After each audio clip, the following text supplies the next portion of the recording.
Hello students, स्वागत है आपका आईसीटी वर्चुअल क्लासेस में। मैं हूं कविता, आपकी बायो टीचर। उम्मीद करती हूं आप सभी अच्छे होंगे और स्वस्थ होंगे। क्लास हम कंटिन्यू करेंगे अपने चैप्टर को जिसका नाम है ह्यूमन रिप्रोडक्शन। काफ़ी सारी चीज़ें हमने यहाँ पे डिस्कस कर ली हैं, आपको वो सारी चीज़ें रिवाइज करनी है। डायग्राम आपको देखने हैं किस प्रकार से आप डायग्रामेटिक वे में अपने टॉपिक को एक्सप्लेन करेंगे। तो आइए चलते हैं स्मार्ट बोर्ड की तरफ और अपना टॉपिक कंटिन्यू करते हैं। हमने पढ़ा मेंस्ट्रुएशन के बारे में, मेंस्ट्रुअल साइकिल के बारे में। उसके बाद हमने ये जाना, यहाँ पे अभी तक हमने क्या पढ़ा है। अगर हम फीमेल रिप्रोडक्टिव सिस्टम की बात करें, गैमीट फॉर्मेशन को हमने पढ़ लिया है। हमने देखा कि गैमीट फॉर्मेशन किस प्रकार से हुआ है। उसके बाद हमने मेंस्ट्रुअल साइकिल के बारे में बात की है।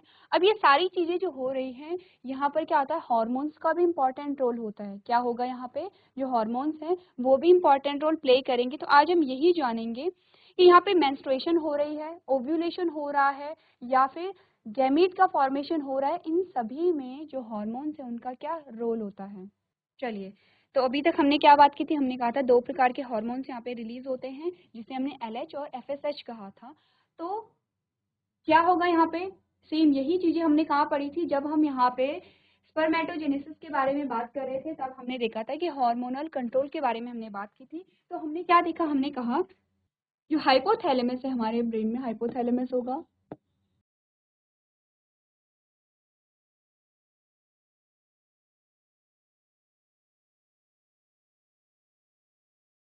ठीक है।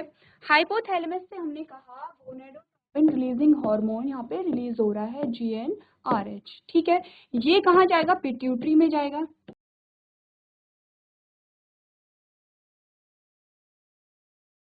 अब जब पिट्यूटरी में गया तो पिट्यूटरी ने यहाँ पे दो प्रकार के गोनेडोट्रोपिन हार्मोन्स को यहाँ पे रिलीज किया। ठीक है, कौन कौन से वो होते हैं, हमने कहा LH और FSH। ये है LH और ये है FSH। अब देखिए, अगर LH और FSH की फुल फॉर्म को देखें तो हमने कहा था LH को हम कहते हैं ल्यूटिनाइजिंग हार्मोन और FSH को हम कहते हैं फॉलिकुलर स्टिमुलेटिंग हार्मोन। नहीं, फॉलिकुलर ये क्या कर रहा होगा, ल्यूटिनाइजिंग हार्मोन का क्या फंक्शन है, क्या करता है, इसे बाद में पढ़ेंगे। लेकिन अगर हम यहाँ पे देखें FSH को, फॉलिकल स्टिमुलेटिंग हार्मोन क्या कर रहा है, फॉलिकल्स को स्टिमुलेट करता है। क्यों स्टिमुलेट करता है यहाँ पे ये, ताकि यहाँ पे क्या हो, जो फॉलिकल्स हैं वो मैच्योर हो। हमने क्या बात की थी, हमने कहा था कि जब जो फीमेल है, फीमेल जब अपनी मदर के वूम में होती है तो उसके ओवरी में कोई चेंजेस आते हैं और यहाँ पे प्राइमरी फॉलिकल बनते हैं, प्राइमरी फॉलिकल्स बनते हैं। प्राइमरी फॉलिकल्स में यहाँ पे क्या होगा, जो प्राइमरी फॉलिकल्स के बाद जो चेंजेस है वो यहीं पे रुक जाते हैं। यहाँ पे हो रही थी मियोसिस फर्स्ट की जो पहली स्टेज है, वहीं पे ये प्रोसेस रुक जाती है। अब क्या होगा, यहाँ पे क्या होगा, बर्थ होगा, यानी कि जन्म हुआ। फीमेल का यहाँ पे क्या हुआ, जन्म हुआ। अब जब इसका जन्म हुआ तो अब आगे के डेवलपमेंट होंगे, क्या क्या डेवलपमेंट होंगे, यहाँ पे सेकेंडरी फॉलिकल बनेगा, यहाँ पे टर्शरी फॉलिकल बनेगा, और यहाँ पे फिर क्या होगा, ग्राफियन फॉलिकल। ये सारी चीजें हमने पढ़ी है, यही हमने कहा है कि यहाँ पे ग्राफियन फॉलिकल्स बनेगा। कैसे ये सारी चीजें हो रही है, FSH जो है फॉलिकल स्टिमुलेटिंग हार्मोन जो है स्टिमुलेट कर रहा है फॉलिकल्स को, ताकि उसकी ग्रोथ हो, ताकि उसमें चेंजेस आए। ठीक है, यही चीजें हमने पढ़ी थी, LH और FSH कर रही हैं। अब LH और FSH कहाँ पे फंक्शन कर रही हैं, किस पे फंक्शन, किस पे एक्ट कर रही हैं, ओवरी। क्योंकि यहाँ पे फॉलिकल्स कहाँ है, ओवरी के अंदर ही हैं। ओवरी पे क्या करेगी, एक्ट करेगी। और जब ओवरी पे एक्ट करेगी तो ओवरी ने दो प्रकार के हार्मोन को यहाँ से रिलीज करना है। कौन कौन से वो हार्मोन होते हैं, हमने कहा वो हार्मोन होंगे,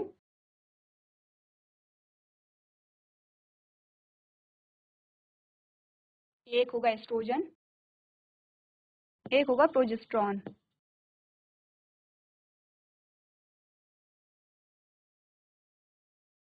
हमने क्या कहा, एस्ट्रोजन, और यहाँ पे क्या होगा, प्रोजेस्टेरॉन होगा। ठीक है, ये बात क्लियर है।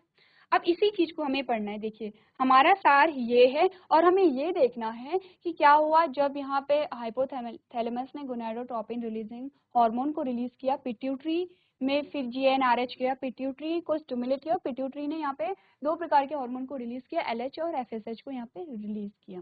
ठीक है, अब LH और FSH ने किस पे एक्ट करना है, ओवरी पे एक्ट करना है। ओवरी ने क्या करना है, उसके बाद दो प्रकार के और हार्मोन यहाँ पे निकलेंगे जिसे हम एस्ट्रोजन और प्रोजेस्टेरॉन कहते हैं। हमें ये देखना है एस्ट्रोजन क्या यहाँ पे फंक्शन कर रहा है, प्रोजेस्टेरॉन यहाँ पे क्या फंक्शन कर रहा है, और एस्ट्रोजन और प्रोजेस्टेरॉन का जो अमाउंट है वो कब ज्यादा होता है कब कम होता है, कौन सी स्टेज में। ऐसा नहीं है होता है कि ये जो हार्मोन है ये रिलीज होते ही चले जा रहे हैं, कुछ टाइम पीरियड होता है, एक फिक्स टाइम होता है, वहीं पे एस्ट्रोजन और प्रोजेस्टेरॉन जो हार्मोन है वो रिलीज होंगे। वो कौन सा टाइम पीरियड होता है, तो यही चीजें हम जानेंगे लाइन डायग्राम के माध्यम से, ठीक है।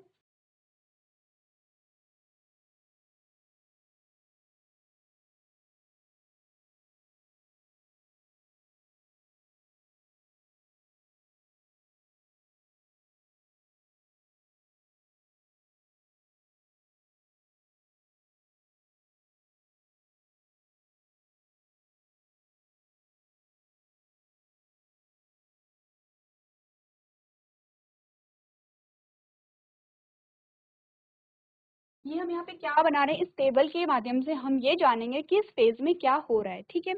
अब देखिए हमें यहाँ पे क्या क्या चीजें देखनी है, हमें क्या क्या चीजें यहाँ पे एनालाइज करनी कि कहाँ पे क्या हो रहा है। हमने कहा हम एफएसएच को यहाँ पे जानेंगे कि एफएसएच में क्या चेंजेस हुए, एफएसएच का क्या फंक्शन यहाँ पे हुआ, पहली बात ये है। दूसरा हम एलएच के बारे में यहाँ पे जानेंगे कि एलएच में यहाँ पे क्या चेंजेस आए।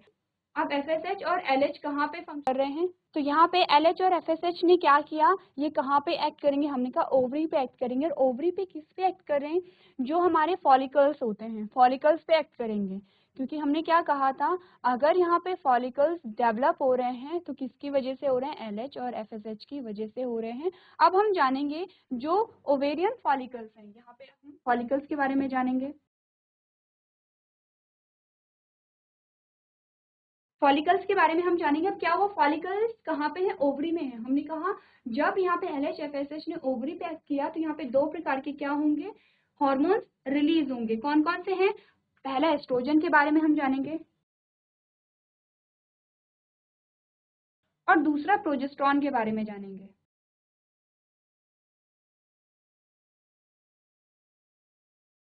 ये हो गया।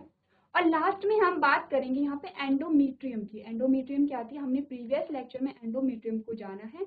एंडोमेट्रियम क्या होती है, जो यूट्रस है उसकी इनर लाइनिंग होती है, ठीक है। तो हमने क्या लास्ट में क्या देखना है,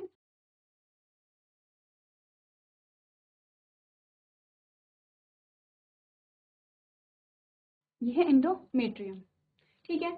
अब बात करेंगे यहाँ पे, हम बात कर रहे थे कि सबसे पहले हमारे पास क्या आएगा, मेंस्ट्रुएशन पीरियड आ रहा है। ये क्या है, मेंस्ट्रुएशन पीरियड हम इसे कहेंगे, यानी कि मेंस्ट्रुएशन यहाँ पे हो रही है। मेंस्ट्रुएशन हो रही है तो क्या होगा, यहाँ पे जो एंडोमेट्रियम है वो क्या है, यहाँ पे टूट रही है और यहाँ पे डिस्चार्ज हो रहा है, ठीक है। इतनी बात क्लियर है। अब देखिए क्या होता है, जब मेंस्ट्रुएशन होता है तो कितने दिन का होता है, हमने कहा 3 to 5 डेज का होता है। ये बात क्लियर है, 3 to 5 डेज का हो रहा है। अब इसमें क्या होगा, जब मेंस्ट्रुएशन हो रहा है लेकिन वहां पे भी क्या होगा, जो फॉलिकल्स है उनका डेवलपमेंट हो रहा है, ठीक है।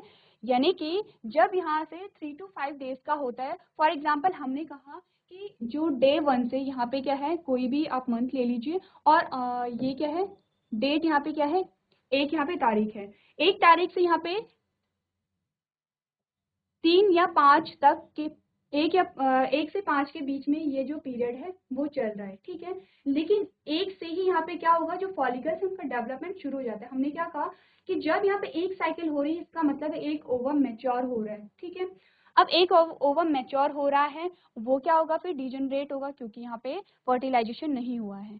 तो क्या, जब यहाँ पे जो दूसरा एग है, जब यहाँ पे डिस्चार्ज शुरू होता है उसके फर्स्ट डे से ही यहाँ पे जो दूसरी साइकिल है वो चलने लगती है। देखिए हमने कहा यहाँ पे क्या है, डिस्चार्ज हो रहा है, ठीक है। डे 1 से यहाँ पे डिस्चार्ज हो रहे हैं, यानी कि 1 तारीख से ही यहाँ पे अब दूसरी साइकिल शुरू हो जा रही है। और क्या होगा, देखिए ध्यान दीजिए, यहाँ पे एफएसएच और एलएच का जो अमाउंट है वो धीरे धीरे क्या होगा, इंक्रीज हो रहा है, बढ़ रहा है।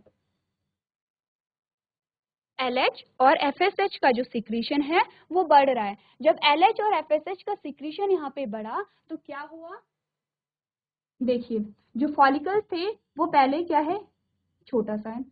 प्राइमरी फॉलिकल्स की हम यहाँ पे बात कर रहे हैं, ठीक है। प्राइमरी फॉलिकल्स क्या हुआ, थोड़ा सा बड़ा हो गया है, ठीक है। और प्राइमरी फॉलिकल जब बड़ा हुआ तो इसने क्या किया, यहाँ पे सेकेंडरी फॉलिकल का यहाँ पे फॉर्मेशन कर लिया है। तो देखिए हमने कहा ये प्राइमरी एफ है, इसे हम शॉर्ट में लिख रहे हैं क्योंकि हमारे पास जगह कम है, आप समझेंगे। प्राइमरी 1 डिग्री एफ का मतलब है प्राइमरी फॉलिकल्स हम यहाँ पे देख रहे हैं। उसके बाद हम यहाँ पे 2 डिग्री एफ लिख रहे हैं, इसका मतलब है सेकेंडरी फॉलिकल्स यहाँ पे बन गया है। ये बात क्लियर है, सेकेंडरी फॉलिकल्स यहाँ पे बन गया है, ठीक है। अब जब सेकेंडरी फॉलिकल यहाँ पे बना तो सेकेंडरी फॉलिकल ने क्या किया, यहाँ पे एस्ट्रोजन को रिलीज करना शुरू कर दिया है। क्या होगा, यहाँ से एस्ट्रोजन रिलीज हो गया है, एस्ट्रोजन रिलीज हो गया, ठीक है। ये बात क्लियर है। अब एस्ट्रोजन रिलीज हुआ तो ध्यान दीजिए, एस्ट्रोजन को भी साथ साथ में हम लेके चल रहे हैं। हमने कहा एस्ट्रोजन यहाँ तक तो रिलीज नहीं हो रहा था, ठीक है। जैसे ही सेकेंडरी फॉलिकल बना, यहाँ पे एस्ट्रोजन रिलीज होना शुरू हो गया। धीरे धीरे एस्ट्रोजन की जो मात्रा है वो बढ़ गई है। कहाँ पे हो रही है सारी प्रक्रियाएं, देखिए फीमेल बॉडी की हम बात कर रहे हैं। हमने कहा क्या बात हुई है, एक बार फिर से रिवाइज कर लेते हैं। हमने कहा कि देखिए जो भी यहाँ पे क्या होते हैं, जब यहाँ पे पिट्यूटरी हिट होती है तो वहाँ पे कुछ हार्मोन रिलीज होते हैं जो गैमीट फॉर्मेशन में मदद करते हैं, सेकेंडरी कैरेक्टर में मदद करते हैं, ठीक है। ऐसे ही हार्मोन्स को हमने यहाँ पे मेल में भी पढ़ा था। आप क्या करेंगे, फिर से देखेंगे मेल में वो कौन से हार्मोन थे, फीमेल में कौन से हार्मोन है, ठीक है, ध्यान रखिए। तो हमने अब यहाँ पे फीमेल की बात चल रही है, हमने कहा फीमेल में भी वही प्रक्रिया हुई। जो हाइपोथैलेमस था उसने जीएनआरएच को रिलीज किया, जीएनआरएच पिट्यूटरी के पास गया, पिट्यूटरी को स्टिमुलेट किया, पिट्यूटरी ने यहाँ पे एलएच और एफएसएच को रिलीज किया। एलएच और एफएसएच क्या करेंगे, ओवरी पे एक्ट कर रहे हैं, ओवरी को स्टिमुलेट कर रहे हैं, ठीक है। अब एक बात और इम्पॉर्टेंट ध्यान रखिए, यहाँ पे क्या होगा, एफएसएच जो है उसका फंक्शन क्या होता है, फॉलिकल स्टिमुलेटिंग हार्मोन। ये फॉलिकल्स को स्टिमुलेट करता है, क्योंकि क्या है, ये फॉलिकल्स को क्यों स्टिमुलेट करेगा, ताकि फॉलिकल्स डेवलप होंगी, ठीक है। कैसे डेवलप होंगी, प्राइमरी फॉलिकल से सेकेंडरी फॉलिकल, सेकेंडरी फॉलिकल से टर्शरी फॉलिकल, और टर्शरी से यहाँ पे ग्राफियन फॉलिकल्स का फॉर्मेशन हो रहा है। ये बात हमने जानी है। कौन कर रहा है, यहाँ पे एफएसएच कर रहे हैं, लेकिन एफएसएच यहाँ पे सिर्फ एक ही फॉलिकल पे एक्ट नहीं करता है, ये साथ में 5-6 फॉलिकल्स पे एक्ट करता है। क्यों, क्योंकि ऐसा है कि यहाँ पे 4-5 में से अगर वो एक्ट करेगा तो कम से कम एक यहाँ पे मैच्योर हो जाएगा, ठीक है। तो क्या हो रहा है, जो एफएसएच है वो एक साथ 4-5 फॉलिकल्स पे एक्ट कर रहा है, लेकिन उनमें से मैच्योर एक ही फॉलिकल होगा, एक ही फॉलिकल सेकेंडरी, टर्शियरी और ग्राफियन फॉलिकल में कन्वर्ट होगा, ठीक है।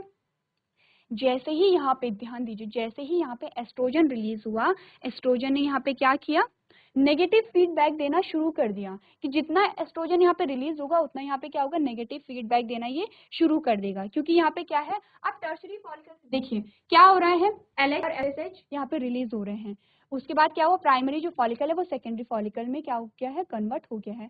अब एस्ट्रोजन का फंक्शन क्या होता है, आप ये भी देख लीजिए। एस्ट्रोजन क्या करता है, जो एंडोमेट्रियम है, एंडोमेट्रियम के फॉर्मेशन को शुरू कर दे रहा है। ध्यान दीजिए कहाँ की बात हो रही है,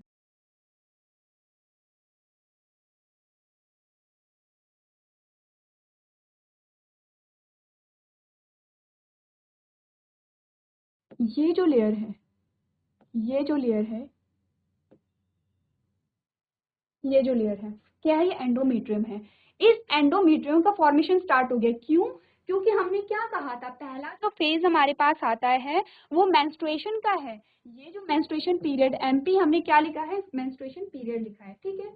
आप ध्यान देंगे, मेंस्ट्रुएशन पीरियड में क्या होगा, एंडोमेट्रियम यहाँ पे टूट रही है, यही तो हमने यहाँ पे देखा है, जो डिस्चार्ज हो रहा है इसका मतलब एंडोमेट्रियम टूट रही है। अब जब एस्ट्रोजन यहाँ पे रिलीज होता है, क्या हुआ, प्राइमरी फॉलिकल से सेकेंडरी फॉलिकल हो रहा है, ये सारी चीजें चल रही हैं, ठीक है। और ये कब की बात है, तो यहाँ पे ये 7th डे की बात है, 7th डे, 6 या 7th डे आप यहाँ पे मान सकते हैं। 6 और 7th डे में क्या होगा, यहाँ पे सेकेंडरी फॉलिकल बन, एस्ट्रोजन यहाँ पे रिलीज हो रहा है। एस्ट्रोजन ने फिर से यहाँ पे क्या कर दिया है, एंडोमेट्रियम का फॉर्मेशन कर लिया है, जो कि टूट गए थे। अब एंडोमेट्रियम क्या कर दी है, एंडोमेट्रियम का फंक्शन हमने क्या पढ़ा था, हमने कहा था कि ये क्या है, यूट्रस को प्रेगनेंसी के लिए तैयार कर रही है।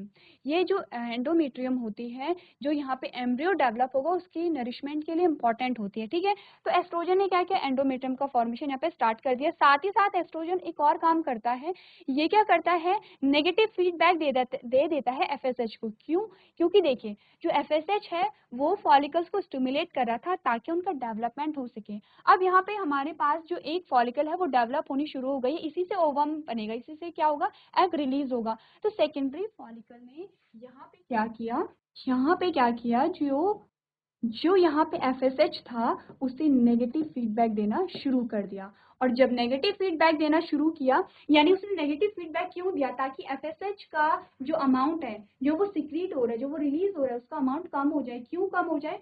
क्योंकि अगर FSH ऐसे ही रिलीज होता रहा तो जो और भी फॉलिकल्स हैं वो भी क्या होंगी, यहाँ पे स्टिमुलेट होंगी, वो भी यहाँ पे ग्रो करने लगेंगी। लेकिन हमें सिर्फ एक ही एग की यहाँ पे जरूरत है। जैसे इसने नेगेटिव फीडबैक देना शुरू किया, यहाँ पे FSH का जो अमाउंट है वो डिक्रीज होने लग गया। ठीक है, इसी प्रकार से अब एस्ट्रोजन ने क्या किया, FSH और LH को नेगेटिव फीडबैक देना। यहाँ पे अगर FSH के लिए बात करेंगे, इनहिबिन रिलीज करता है और नेगेटिव फीडबैक ये दोनों को देगा। इनका जो यहाँ पे अमाउंट है ये डिक्रीज होता चला जाएगा इस प्रकार से। क्यों डिक्रीज होता चला जा रहा है? देखिए क्यों डिक्रीज हो रहा है, क्योंकि सेकेंडरी फॉलिकल से यहाँ पे टर्शरी फॉलिकल भी बन गया है।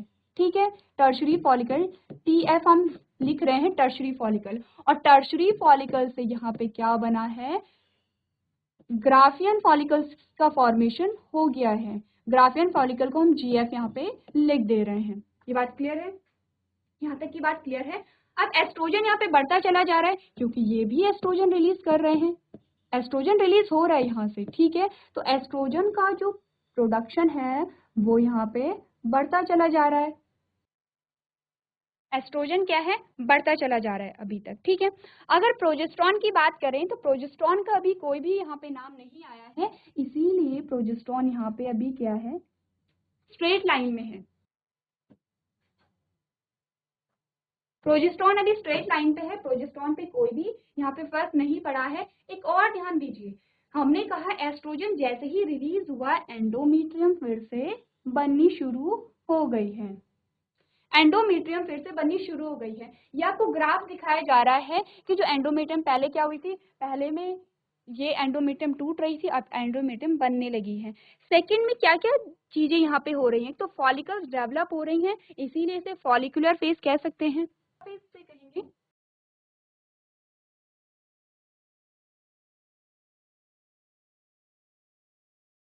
पहला हमारे पास मेंस्ट्रुएशन फेज आ जाता है जिसे हमने MP कहा, दूसरा हमारे पास फॉलिकुलर फेज आ जाता है या प्रोलिफेरेटिव फेज भी इसे कहते हैं। ठीक है, ये बात क्लियर है? यहाँ तक की बात क्लियर हो गई है आपको? अब देखिए क्या होता है, जब यहाँ पे एस्ट्रोजन रिलीज होने पे लगा है, इस एस्ट्रोजन रिलीज होता ही जा रहा है। क्या होता है, जब एस्ट्रोजन की मात्रा बहुत अधिक हो जाती है तो इसने यहाँ पे एक अलग सा ही चेंज किया। क्या चेंज किया? इसने यहाँ पे FSH और LH को ये नेगेटिव फीडबैक दे रहा था। FSH और LH यहाँ पे कम हो रहे थे। ठीक है, लेकिन जैसे ही एस्ट्रोजन की मात्रा बहुत अधिक बढ़ गई यहाँ पे, इसने क्या किया, सडन यहाँ पे FSH और LH के सिक्रीशन को बढ़ा दिया है। इसने क्या किया, FSH और LH के सिक्रीशन को एकदम से यहाँ पे बढ़ा दिया। एक पीक आपको दिखाई देगी जिससे आप आइडिया लगा सकते हैं इस प्रकार से। और अगर आप LH को देखेंगे, अगर आप LH को देखेंगे तो LH की जो पीक होती है वो यहाँ पे किससे बड़ी हो गई, FSH से बड़ी हो गई। क्या हमने देखा, हमने कहा एस्ट्रोजन जब रिलीज हुआ, हमने कहा FSH और LH ने क्या किया, फॉलिकल्स को स्टिमुलेट किया, उन्हें क्या किया, उत्तेजित किया कि वो डेवलप हों। अब 5-6 फॉलिकल्स पे एक्ट किया, लेकिन एक ही फॉलिकल यहाँ पे स्टिमुलेट हुई। उसने क्या किया, पहले FSH को इसने इनहिबिन रिलीज किया और FSH को इसने कम किया ताकि ये और फॉलिकल्स को स्टिमुलेट ना करें। साथ ही इसने LH और FSH को नेगेटिव फीडबैक दिया जिससे इनका जो सिक्रीशन है वो कम हो गया। ठीक है, अब क्या हुआ, एस्ट्रोजन की मात्रा बहुत ज्यादा इतनी बढ़ गई थी, उसने यहाँ पे कुछ अलग से ही चेंजेस किए और LH और FSH के प्रोडक्शन को बहुत ज्यादा इन्हांस कर दिया, पीक पे डाल दिया। और आपने क्या देखा, यहाँ पे FSH की मात्रा से ज्यादा LH की मात्रा हमें दिखाई दे रही है। जब यहाँ पे LH बहुत ज्यादा बढ़ गया, ये LH क्या करता है, यहाँ पे जो आपको ग्राफियन फॉलिकल दिखाई दे रहा है, इस ग्राफियन फॉलिकल्स को तोड़ देता है, यहाँ से रैप्चर कर देगा ये इस प्रकार से। रैप्चर जब इसने किया तो क्या होगा, ये जो ओवम जो आपको बीच में दिखाई दे रहा है ये ओवम है, यहाँ पे जो ओवम है वो रिलीज हो गया।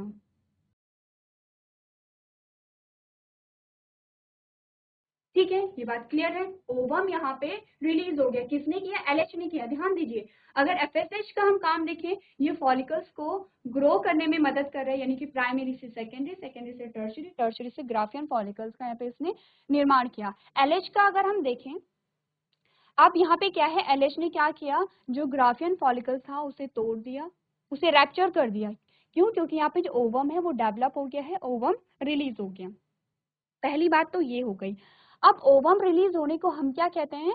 इस बीच वाले फेज को, जो आपको बीच में ये पीक वाला फेज दिखाई दे रहा है, इस बीच वाले फेज को हम कहते हैं ओव्यूलेशन।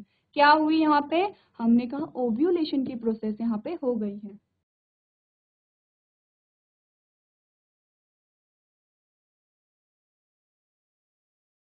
ये बात क्लियर है? इसी को हमने ओव्यूलेशन कहा था। ओव्यूलेशन हो गया, उसके बाद हमने क्या कहा था? ग्राफियन फॉलिकल्स का जो बचा हुआ पार्ट है उसे हम क्या कहते हैं? कॉर्पस ल्यूटियम कहते हैं। ठीक है, जो ग्राफियन फॉलिकल्स का जो बचा हुआ पार्ट है, इस प्रकार से रेप्चर पार्ट है, इसे हम कॉर्पस ल्यूटियम कहेंगे। ये हम शॉर्ट में लिख रहे हैं, ठीक है, आपको ध्यान देना है।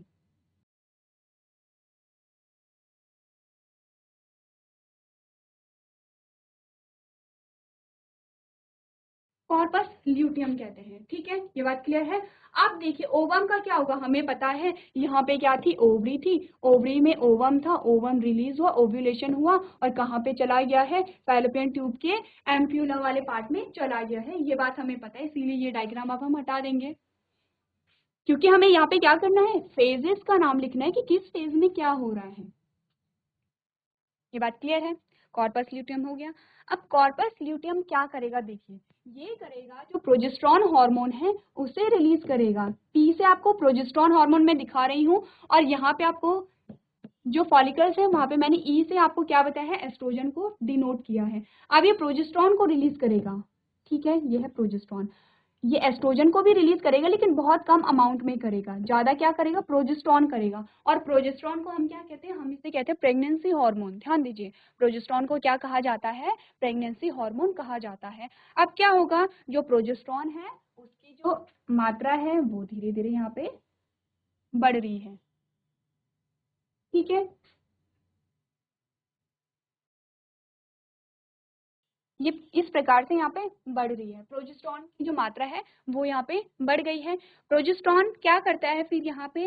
अब प्रोजेस्टेरॉन क्या करेगा? जो एंडोमेट्रियम है, जो ओवरी है, ओवरी में क्या होगा? जो ओवरी नहीं, हम बात करें यूट्रस की, जो यूट्रस है, यूट्रस में क्या होगा? एंडोमेट्रियम पे काम करेगा, एंडोमेट्रियम को बनाएगा और यहाँ पे ग्लाइकोजन का प्रोडक्शन होगा। देखिए एंडोमेट्रियम तो बढ़ती चली जा रही है, एंडो जो मीट्रियम है वो बढ़ती चली जा रही है, और एंडोमेट्रियम यहाँ पे जो यूट्रस है वहां पे क्या होगा? ग्लाइकोजन का फॉर्मेशन हो रहा है।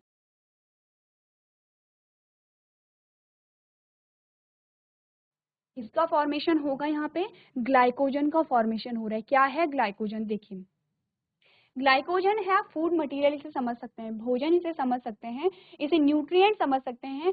यहाँ पे जो प्रिपरेशन चल रही है, आप समझ रहे हैं, वो प्रिपरेशन चल रही है यहाँ पे जब एम्ब्रियो यहाँ पे आएगा, यानी कि प्रेगनेंसी की यहाँ पे क्या चल रही है? पूरी प्रिपरेशन चल रही है। कॉर्पस ल्यूटियम क्या कर रहा है? प्रेगनेंसी हार्मोन को इसने रिलीज कर दिया है। प्रेगनेंसी हार्मोन यानी कि जिसे हम प्रोजेस्टेरॉन कह रहे हैं, प्रोजेस्टेरॉन क्या कर रहा है? ग्लाइकोजन को यहाँ पे रिलीज कर रहा है। ग्लाइकोजन क्या है? यहाँ पे जब फर्टिलाइजेशन होगा, फर्टिलाइजेशन के बाद क्या होगा? जो जाइगोट है, अब जाइगोट इम्प्लांट होगा कहाँ पे? यूट्रस की वॉल में इम्प्लांट होगा। तो उसे क्या है? उसकी नरिशमेंट के लिए कोई चीज चाहिए होगी, न्यूट्रिएंट चाहिए होंगे, तो यहाँ पे ग्लाइकोजन का प्रोडक्शन स्टार्ट हो गया है। ठीक है, ये बात क्लियर है? अब आपको ये देखना है कि हम सारी चीज़ों के बारे में बात कर रहे हैं। एफएसएच के बारे में बात हो रही है, एलएच का भी हमने देख रहा है, ग्राफ हम देख रहे हैं, फॉलिकल्स की स्थिति भी हम देख रहे हैं क्या हो रहा है, एस्ट्रोजन का भी हमने देखा है। अब जो एस्ट्रोजन है ये भी रिलीज हो रहा है, लेकिन कम मात्रा में रिलीज हो रहा है। ठीक है, एस्ट्रोजन क्या है? यहाँ पे कम अमाउंट में रिलीज हो रहा है। अब आपको ये ध्यान देना है, एस्ट्रोजन से ज्यादा यहाँ पे क्या होगा? प्रोजेस्टेरॉन होगा, तो इसीलिए हम प्रोजेस्टेरॉन को, एस्ट्रोजन यहाँ पे क्या होगा? कम होगा इस प्रकार से, और प्रोजेस्टेरॉन की जो मात्रा है वो ज्यादा बढ़ेगी। ठीक है, क्योंकि हमने क्या कहा? कॉर्पस ल्यूटियम ज्यादा प्रोजेस्टेरॉन को रिलीज कर रहा है, एस्ट्रोजन को कम अमाउंट में यहाँ पे रिलीज कर रहा है। अब अगर हम देखें एस्ट्रोजन का जो सोर्स है वो सिर्फ यहाँ पे कॉर्पस ल्यूटियम ही बचा है, ठीक है, और इसी से क्या है कॉर्पस जो एस्ट्रोजन है वो कम हो रहा है। अब यहाँ पे क्या होगा, हमने कहा कि अगर यहाँ पे फर्टिलाइजेशन हुआ ही नहीं, देखिए ध्यान दीजिए, एक और बात ध्यान दीजिए, हमने क्या बात की, हमने कहा था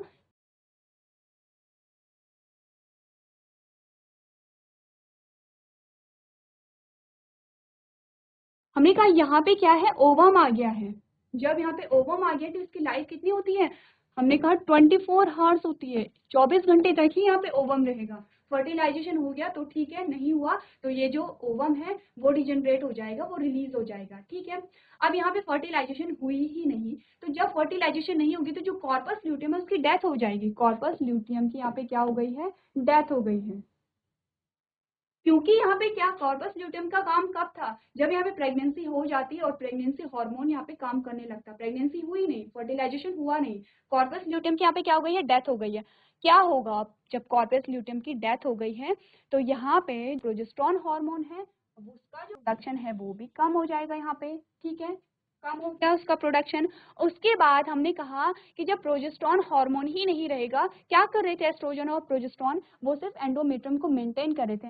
एंडोमेट्रियम क्या है, यहाँ पे फिर से टूटने लगेगी, और टूटने लगेगी तो यहाँ पे क्या होगा, फिर से मेंस्ट्रुएशन का फेज आ जाएगा, ठीक है, ये बात क्लियर है।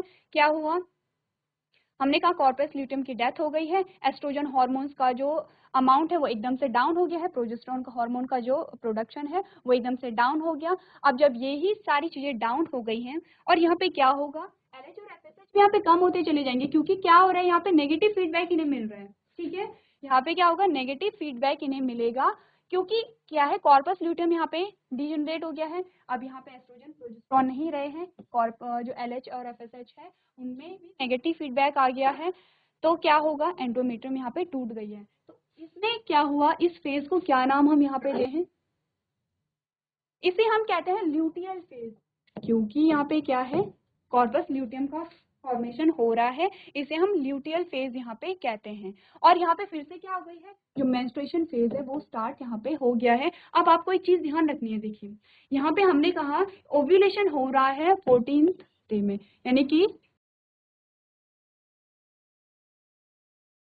क्या हुआ, यहाँ पे अगर 1 तारीख को मेंस्ट्रुएशन स्टार्ट हुई है तो जो 14th डे है वहाँ पे क्या है, ओव्यूलेशन होगा, और यहाँ पे 28th डे में क्या होगा, फिर से जो मेंस्ट्रुएशन है वो फिर से स्टार्ट हो गया है, ठीक है, ये बात क्लियर है। आपको इसी प्रकार से ये जो ग्राफ है वो याद रखना है। तो क्लास आज हमने हार्मोन्स के एक्शन को यहाँ पे देखा है कि जो हार्मोन्स हैं वो किस प्रकार से रेगुलेट करते हैं ओव्यूलेशन को, गैमीट फॉर्मेशन को और मेंस्ट्रुएशन को। तो इसी प्रकार से आपने ग्राफ के माध्यम से ये सारी चीज़ें यहाँ पे याद रखनी है और आपको प्रैक्टिस करना है। तो आज के सेशन में हम इतना ही करेंगे। अभी तक क्लास में बने रहने के लिए आपका धन्यवाद।